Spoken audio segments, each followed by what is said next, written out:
selama waktu di sisiku. Sudah on the way menuju. And I thought what I felt was simple. Satu saat aku disuruh kirimin surat untuk seseorang di satu alamat rumah. Karena temanku lagi kasmaran padanya, tapi tak berani jadi aku yang disuruh. Sudah ku bilang aku lagi banyak kerjaan, tapi dia paksa jadinya aku tak enak. Marahku juga tak tahu yang mana orangnya. Ku jadi bingung apa yang harus ku lakukan. Ku pergi juga demi untuk teman, berikan surat pada yang dimaksud. Tapi tak sangka setelah aku jumpa, nyatanya orangnya sangatlah menarik. Ku pikir-pikir daripada buat temanku, mendingan aku yang ambil kesempatan ini. Lagi pula aku lagi tak punya pacar, jadi niat kasih surat ku batalkan saja. Akhirnya aku kenalan dengannya dengan alasan tahu dari teman. Langsung saja aku bilang aku suka urusan sama temanku itu belakangan. Balik lagi gue Chandra Atmaja di podcast Nostalgila di episode ke-76. Dan minggu ini topiknya ini bisa dibilang hot atau enggak ya. Ini ada hubungannya dengan topik gue sebelumnya, di mana saat itu gue sama si Bella ngebahas tentang fotonya Chris Evans. Yang begitulah akhirnya terjadi obrolan gue sama si Bella tentang emang ukuran ngaruh ya. Nah sekarang di episode kali ini gue akan ngebahas itu dari sudut pandang medis. Dan kebetulan gue sekarang sedang bersama Dr. Ardi Wicaksono lagi. Setelah sekian lama kita jeda gak pernah berkolaborasi. Langsung aja, apa kabar dok? Setelah berapa bulan ya kita gak pernah kolaborasi nih dok? Halo Kang, 6 bulan. Kita tidak berkolaborasi selama 6 bulan. Lebih sebetulnya. Lebih ya. Karena di saat terakhir itu kita gak jadi kita. Oh, Gak iya, jadi. iya. Itu gak ada tuh saat itu. Dok gini, di episode sebelumnya saya sempat ngebahas tentang apa ya namanya. Jadi ini berawal dari bocornya foto Chris Evans di internet dan menjadi heboh. Padahal bule atau kita juga sama aja lah ya. Maksudnya kalau masalah organ tubuh ya sama aja gitu. Tapi mungkin karena itu terjadi di orang terkenal dan mungkin dianggap oleh sebagian itu ganteng gitu, jadinya bukan jadi masalah sih, tapi jadi heboh dan diperbincangkan. Sempat juga akhirnya obrolan saya dengan teman saya, bener gak sih ukuran ini berpengaruh? Apakah cuma masalah psikologis aja gitu? Nah dok, fenomena membesarkan organ tubuh khususnya organ vital pria ini sudah apa dibilangnya, sudah biasa atau apakah juga pernah terjadi sesuatu yang fatal pada orang yang melakukan itu? Seperti apa tuh? Ini kalau cerita jadinya panjang sih. Oke, long story short, kita perpendek aja ya. Untuk sampai ke sana sebaiknya rada dibahas dulu tentang organnya, kasarnya anatominya gitu ya. Jadi kalau organ reproduksi laki-laki atau penis itu sebenarnya dia satu ada beberapa mitos gitu ya. Satu, organ itu bukan terdiri dari otot. Tuh, itu yang pertama. Yang kedua juga nggak ada tulangnya, sama seperti lidah. Lidah tidak bertulang, penis juga tidak bertulang. Jadi penis itu sebenarnya isinya adalah jalinan pembuluh darah. Jadi kalau mau dibayangin itu sedotan. Tuh ya, sedotan dijadiin satu gitu, terus kemudian dibungkus. Udah kayak begitu. Nah, kenapa bisa ereksi, kenapa bisa lemas? Itu adalah ketika si pembuluh darah ini tidak terisi oleh darah, maka dia akan mengempis sehingga ukurannya mengecil. Dan sebaliknya ketika dia terisi penuh oleh darah, dia akan ereksi. Dia akan semakin keras kalau isinya semakin banyak atau darah yang masuk ke jaringan penis itu juga semakin banyak. Nah, itu proses terjadinya ereksi. Itu proses terjadinya ereksi. Ereksi sendiri terjadi pada saat seorang pria mendapatkan rangsangan atau ada hal-hal lain, dok? Oke, rangsangan seksual. Yang jelas rangsangan seksual. Rangsangan seksual itu macam-macam. Sebenarnya kalau rangsangan seksual itu satu bisa dari semua organ yang lain. penglihatan, misalnya kita melihat sesuatu gambar yang atau foto yang sifatnya sensual, terus kemudian membuat kita berimajinasi. Itu satu. Bisa dari pendengaran, misalnya dibisikin sama pasangannya kata-kata mesra atau apalah gitu, terus dia jadi turn on. Jadi ada hubungannya dengan indera. Oh iya, pasti panca indera itu sampai yang paling besar itu adalah indera raba rasa. Jadi kulit, sentuhan pada kulit, terutama pada si penisnya itu sendiri. Tentunya itu akan memberikan rangsangan seksual yang paling besar, paling dahsyat lah gitu. Jadi ereksi berawal dari jadi stimulasi yang kemudian dipersepsikan sebagai suatu rangsangan seksual. Saya jadi nakal nih ngebayangin itu tadi yang paling besar pengaruhnya adalah dari indera perasa ya, indera perasa di kulit. Itulah mungkin kenapa pada saat satu pasangan foreplay itu bisa jadi berkualitas atau tidak juga bisa diawali dari rangsangan rabaan gitu. Itu gimana penjelasannya, Dok? Tapi dilihat dari sains. Oke, jadi begini, kalau namanya jadi semacam konsekstasi ya ini judulnya. Jadi kita belum pernah, nggak apa-apa. Ya, jadi untuk memperoleh foreplay yang maksimal itu satu komunikasi sih. Jadi komunikasi antara pasangan, kamu pengennya gimana gitu ya.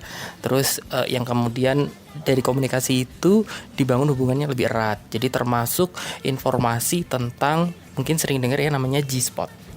Nah, jadi atau titik-titik erotis pada tubuh laki-laki dan perempuan punya dan bahkan setiap orang itu bisa berbeda mana yang lebih kuat. Jadi ada yang rangsang seksualnya itu terasa lebih kuat kalau misalnya ada yang di sekitar dada dan payudara misalnya. Ada yang lebih kuat pada paha bagian dalam. Itu setiap orang bisa berbeda dan itu sebenarnya yang perlu dikomunikasikan. Dan belum semuanya juga paham tentang itu ya.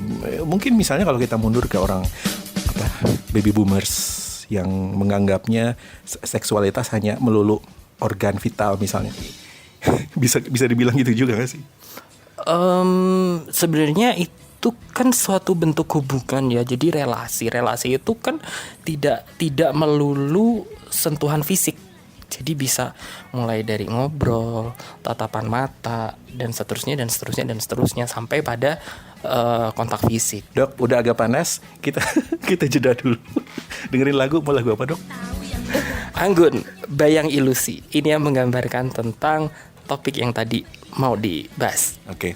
Ini ada hubungannya, ilusi persisnya apa nanti kita bahas dengan Dr. Ardi Wicaksono.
Guys, masih di podcast Nostalgia bareng gue Chandra Atmaja dan Dr. Ardi Wicaksono. Barusan sebuah lagu lama dari Anggun C. Sasmi.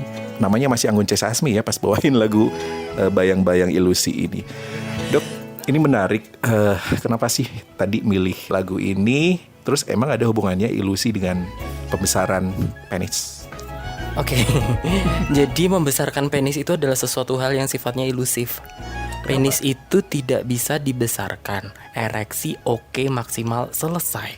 Tetapi dia tidak bisa dibesarkan. Kenapa? Karena struktur terkecil dalam tubuh manusia itu adalah sel. Sel nanti membentuk jaringan. Nah, sekarang jaringannya apa? Dalam penis jaringannya adalah jaringan ikat dan jaringan pembuluh darah. Dinding pembuluh darah.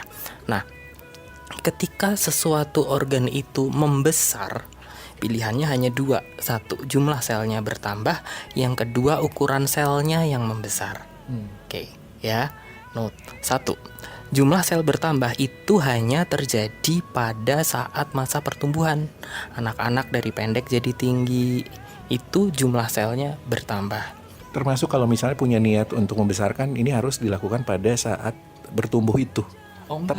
Tapi kan juga jarang ya, maksudnya ketika kita puber, udah lu gedein maksudnya sebareng gitu. Kayaknya nggak, kayak belum butuh gitu saat itu. Enggak, karena dia akan tumbuh secara alami. Jadi dia bukan sesuatu yang kemudian sifatnya dirangsang seperti tinggi badan.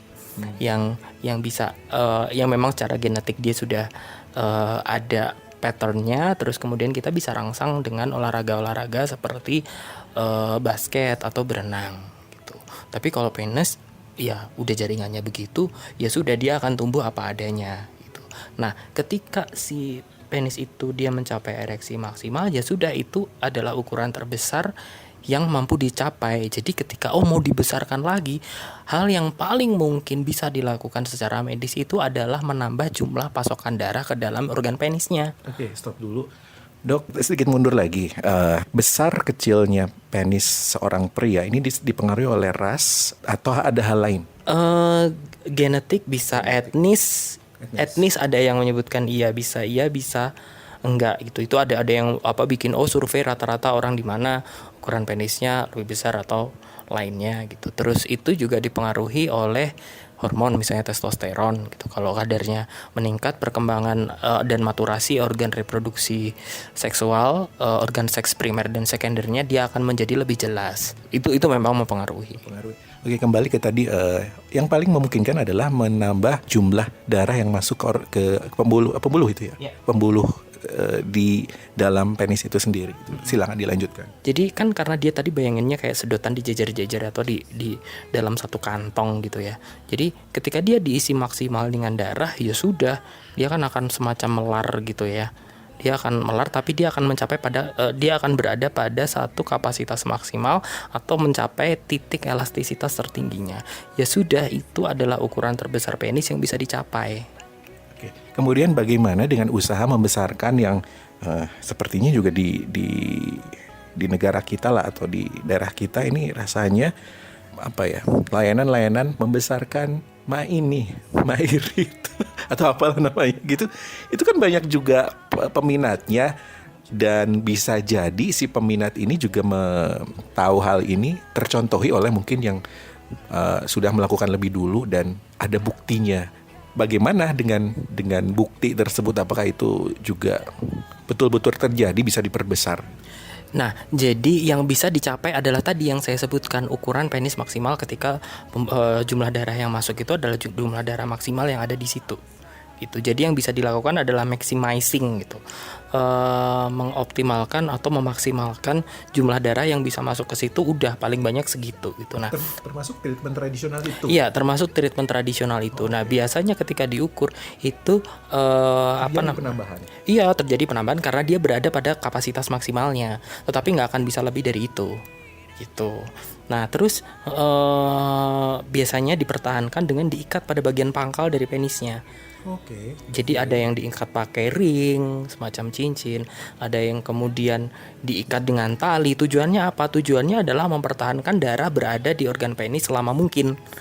Nah, ketika dia berada di dalam organ penis dalam jangka waktu yang lama, ereksi tentunya akan tetap terjadi tanpa rangsangan seksual. Nah, ketika darah sudah mengalir ke sana udah penuh, diikat ujungnya. Oke, itu oke paham. Tadi saya Ya kan? kali. Nah, jadi ketika terangsang seksualnya berhenti karena dia diikat, penis akan tetap berada dalam keadaan ereksi. Udah begitu.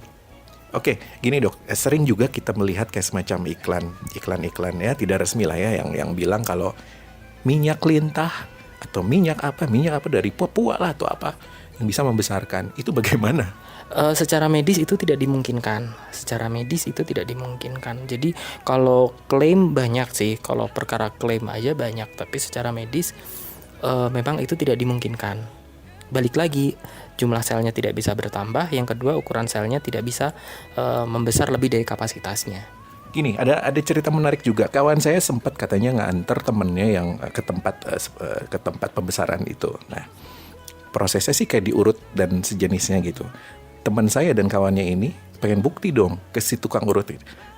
Pak, coba gitu, maksudnya Bapak sendiri ini nggak gitu, treatment ini menjalankan tidak gitu. Diperlihatkan sih katanya dan ukurannya memang besar, tapi ternyata bukan hasil dari treatment seperti yang dilakukan ke orang lain. Jadi dia besar itu disuntik. Memang ada juga dok proses membesarkan itu dengan cara disuntik. Ada. Jadi prosesnya mirip dengan implan pada payudara. Oh, diisi Iya, sesuatu. ada fillernya. Oke. Jadi dia jadi besar. Ya karena itu kan berarti memang dia ditambah sesuatu sehingga dia jadi besar. Ya, dari obrolan teman saya itu juga jadi bukti yang lain juga kalau itu tidak terbukti pada dirinya sendiri. Karena dia akhirnya kan menggunakan cara lain, treatment lain itu disuntik, dan kok jujur sekali gitu jadi orang. Dok, tadi sudah jelas ya kalau ternyata proses pembesaran ini tidak dimungkinkan. Sebenarnya terjadi adalah menambah jumlah darah yang masuk ke pembuluh darah yang ada di dalam penis itu sendiri. Ini kan juga tidak bisa dihentikan dok, kayak treatment membesarkan penis. Seberbahaya apa sih? Dan mungkin sebagai penutup nanti ada saran-sarankah kepada pria-pria yang merasa tidak percaya diri dengan ukuran? Seberbahaya apakah tergantung metode yang digunakan apa. Jadi kalau misalnya dia menggunakan filler, reaksinya macam-macam. Mulai dari yang paling sederhana alergi terhadap fillernya itu. Itu yang paling sederhana, dan itu bisa merembet kemana-mana, bisa sampai shock anafilaktik dan bla bla bla. Kalau paling serem dia memang bisa menyebabkan kematian karena alergi yang mendadak. Itu. Kemudian yang kalau metode lainnya terjadi impoten juga apabila terjadi kesalahan. Enggak, itu dua hal yang berbeda. Okay. Itu dua hal yang berbeda. Terus kemudian kalau misalnya dengan menggunakan diurut atau apa, berarti kan dia hanya sampai pada kapasitas maksimalnya and that's it gitu. Tapi ketika dia sudah mulai diikat, itu bahayanya adalah seberapa lama gitu. Kalau semakin lama, jadi gini, darah itu dia di situ kan dia akan berada di situ terus. Padahal darah itu butuhnya dia mengalir. Dia harus balik lagi. Dia darah yang di penis itu ada arteri, ada vena. Jadi darah arteri yang masuk ke sana, terus kemudian darah venanya harus kembali. Ketika dia nggak kembali itu, nanti lama-lama organ-organnya bisa kekurangan oksigen. Iya, harus mengalir dan diproses di jantung. Iya. Itu tadi saran buat mereka yang tidak percaya diri. Oke, saran buat mereka yang tidak percaya diri, sebenarnya yang di treatment bukan penisnya, tapi rasa percaya dirinya mereka. Ini penting sekali, dan rasanya juga tidak semua paham tentang ini, dok.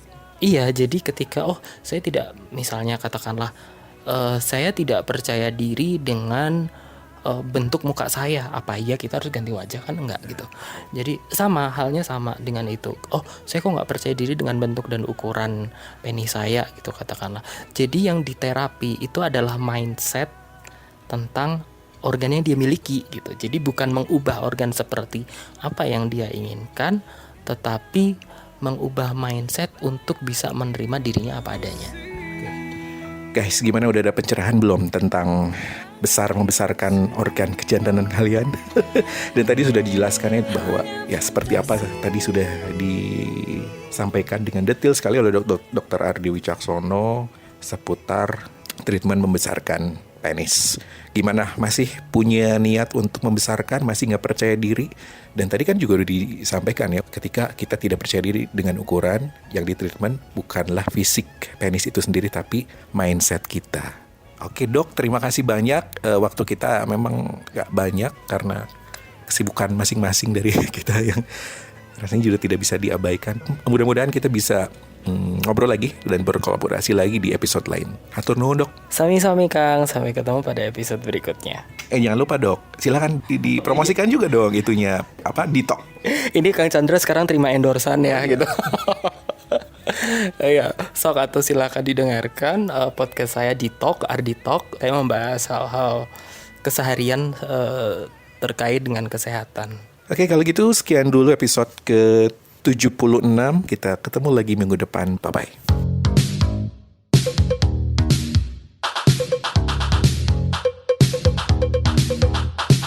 You are listening to Podcast Nostalgia.